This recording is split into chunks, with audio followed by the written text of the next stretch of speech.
Bem, e chegando então ao último vídeo, e eu prometo que esse vai ser o último mesmo, né, dessa sequência. Eu gostaria de ter feito algo menor, mas confesso que acabei me empolgando um pouco, né, não foi possível. Então, chegando, portanto, e por fim aos últimos dois arquétipos, né, Humberto Eco fala da figura do líder, né, e de como o líder dentro dessa estrutura fascista, né, dentro dessa matriz de pensamento fascista, ele ocupa um espaço muito mais do que apenas de um protagonista político. Ele é um líder, né, que encarna uma espécie de condição de intérprete da vontade do povo.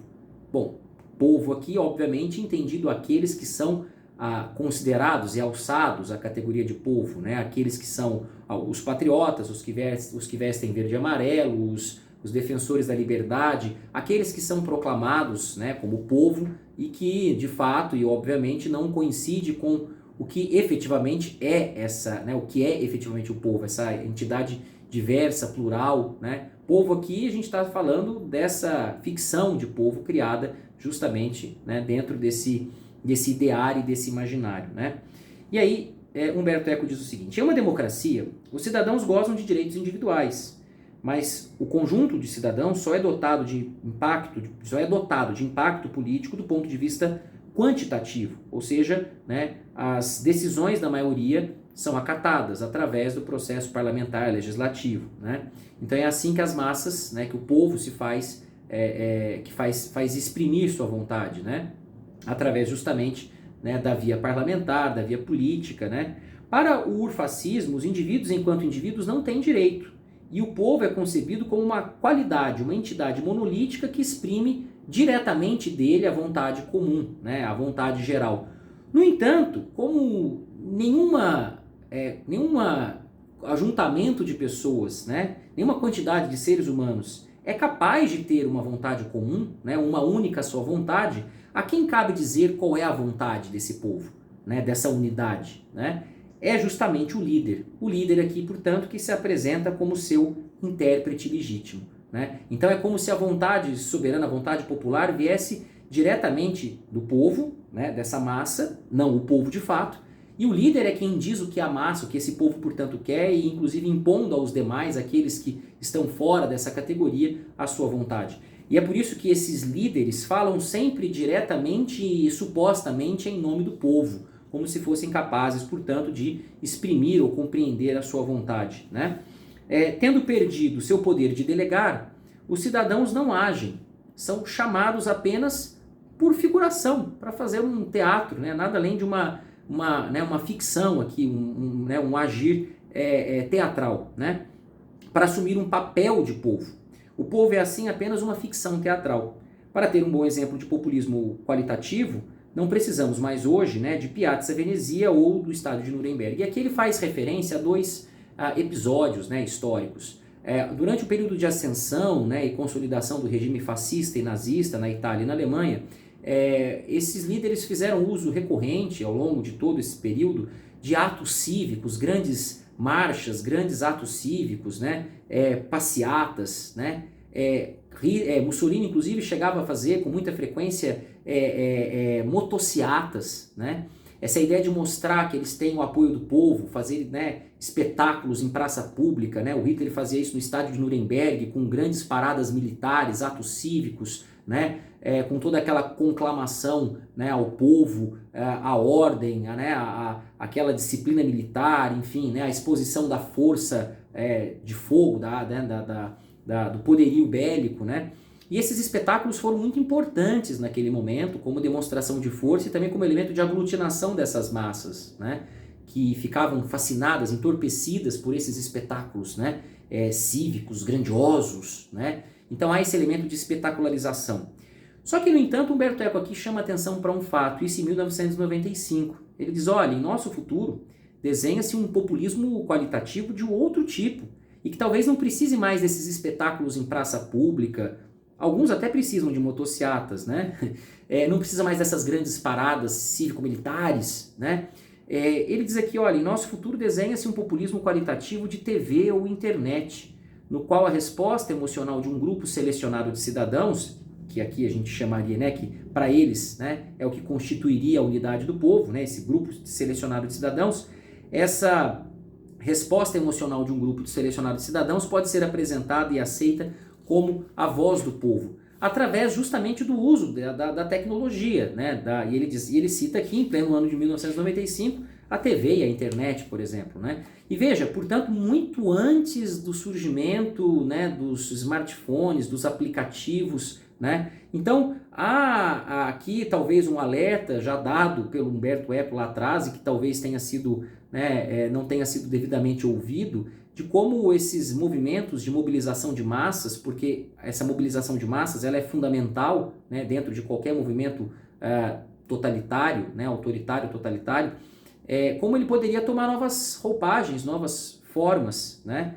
Então, inclusive prescindindo, né, desse espetáculo público e desse apelo, né, às praças, às ruas, à tomada das... Muito embora ele seja capaz, né, sim, de, como se viu no último domingo, né, tomar as ruas e colocar de fato as pessoas em marcha, né, e colocar as pessoas em ação, né.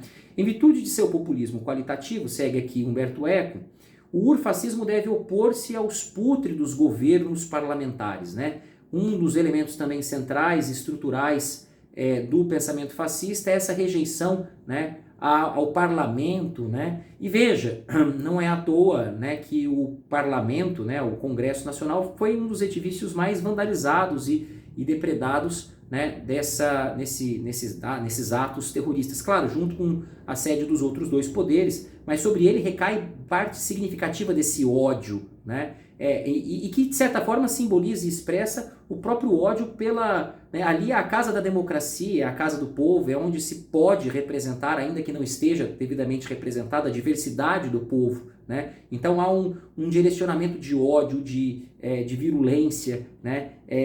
Como se, né, o parlamento fosse um espaço degenerado, ruim, né? E nós não queremos parlamento, nós não queremos STF, nós não queremos, né? Nós queremos intervenção, nós queremos o líder, nós queremos, né? Então é sempre esse apelo que evoca, né, que rejeita então os valores republicanos, democráticos, né? A vandalização do STF também é interessante porque ela traz um elemento também de bastante simbólico, né? A rejeição da própria ideia, a busca dali da destruição da ideia, sim, através do ato simbólico, da depredação do prédio, né? É uma recusa e uma afronta aos próprios valores, né, do Estado de Direito, da legalidade e da própria democracia, da Constituição, né, a quem incumbe, né, o STF incumbe, né, a guarda e a proteção da Constituição. Então, o Humberto Eco aqui lembra um outro episódio histórico interessante, né? Uma das primeiras frases pronunciadas por Mussolini no parlamento italiano foi, abre aspas, eu poderia ter transformado este salão surdo e cinza em um acampamento para meus regimentos. Né? Ou seja, olha o nível de desprezo que ele tem pelo parlamento. Eu podia ter feito isso aqui virar um acampamento, um acampamento para os meus regimentos. De fato, ele logo encontrou um alojamento melhor para seus regimentos e pouco depois liquidou o parlamento. Cada vez que um político põe em dúvida a legitimidade do parlamento por não representar mais a voz do povo, pode-se sentir o cheiro de urfascismo.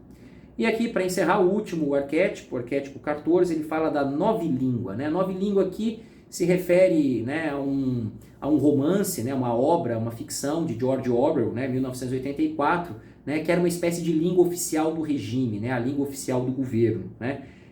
E essa novilíngua na obra do George Orwell, né, era uma língua muito mais simples do que a língua verdadeira, do que a língua falada pelo povo, né? Era uma língua simplificada, empobrecida, né? Então, o que Humberto Eco aqui identifica é que o fascismo, de certa forma, ele busca criar uma nova gramática, uma nova linguagem, né? Uma nova linguagem, inclusive, com um apelo bastante, como já falei nos vídeos anteriores e em outros momentos, né? Simplificada, irracionalizada, infantilizada, né? E aqui basta, né, e essa linguagem simples, que deve, de alguma forma, se comunicar direto a essas massas, né? Ela tem que ser, né, ao mesmo tempo apaixonante, mas também empobrecida, né? É uma linguagem pobre, é uma comunicação pobre. E aí basta lembrar, inclusive, das famigeradas lives de quinta-feira, né? E de outros tantos episódios, como, né, comendo, né, com a farofa em cima do colo, né, essa coisa de se mostrar esse apelo ao grosseiro, ao grotesco, né, ao tosco, ao rude, né, e que se traduz inclusive numa nova forma de linguagem, né? Então, todos os textos escolares nazistas ou fascistas, diz aqui Humberto Eco, se baseavam em um léxico, ou seja, um linguajar, né, um vocabulário pobre e em uma sintaxe elementar, né, com o fim de limitar os instrumentos para um raciocínio complexo e crítico. Afinal de contas, a linguagem e o aprimoramento, o desenvolvimento da linguagem é justamente o que nos leva ao aprimoramento e ao desenvolvimento do nosso espírito crítico, da nossa capacidade de leitura, né? E aqui, inclusive, a gente pode lembrar de um outro elemento, né? As próprias fake news aqui, que de alguma forma se ligam a vários desses arquétipos, né? Bom, e tudo isso, portanto, gente, para concluir, né? Eu queria aqui então apresentar essas ideias centrais dessa obra, para que nós tenhamos, acho que de alguma forma, a consciência de que talvez não estejamos ainda diante da emergência real de um neofascismo no Brasil, mas que é possível sim identificar dentro desses grupos e dentro desses movimentos, e sobretudo a partir dessas últimas manifestações, né, e do ponto a que elas ousaram chegar, que de fato nós temos uma escalada muito mais do que de golpistas, de radicais, né, ou de criminosos, terroristas, né? Nós estamos diante, de fato, sim, de a emergência, a ressurgência de um pensamento de cunho fascista no Brasil e no mundo, né? E é preciso identificar isso, primeiro porque, como já se sabe, o fascismo ele é um elemento da modernidade, né? É um fenômeno político da modernidade ligado, sobretudo, ao surgimento das sociedades de massas. Portanto, ele é uma sombra permanente, né, dos nossos tempos, né? Achar que nós podemos nos livrar disso ou expurgar isso, ou que tenhamos nos livrado disso porque o passado foi superado, né? E aí o presente, os vários paralelos que nós encontramos, né, provando que na verdade esses ideais, essas ideias, esse imaginário pode sim ser recuperado e pode ser mobilizado inclusive por aqueles que muito provavelmente conhecem e sabem como fazer uso desse imaginário, né? Então, não é de certa forma, né, fazer grande alarmismo, mas é sim importante que nós tenhamos a consciência de que muito mais, né, que criminosos, golpistas, vândalos, muitas daquelas pessoas são sim a expressão genuína de um pensamento fascista, que está que contamina o imaginário daquelas pessoas e que está no discurso, inclusive, de muitos que estão ou estiveram no poder, né? E que não vai ser facilmente varrido ou resolvido, né? Como eu disse, o fascismo é um fenômeno da modernidade, é uma sombra com a qual a gente deve permanentemente conviver e que, portanto, a gente precisa desenvolver e aprimorar os nossos mecanismos de identificação e de contenção desses impulsos e desses fenômenos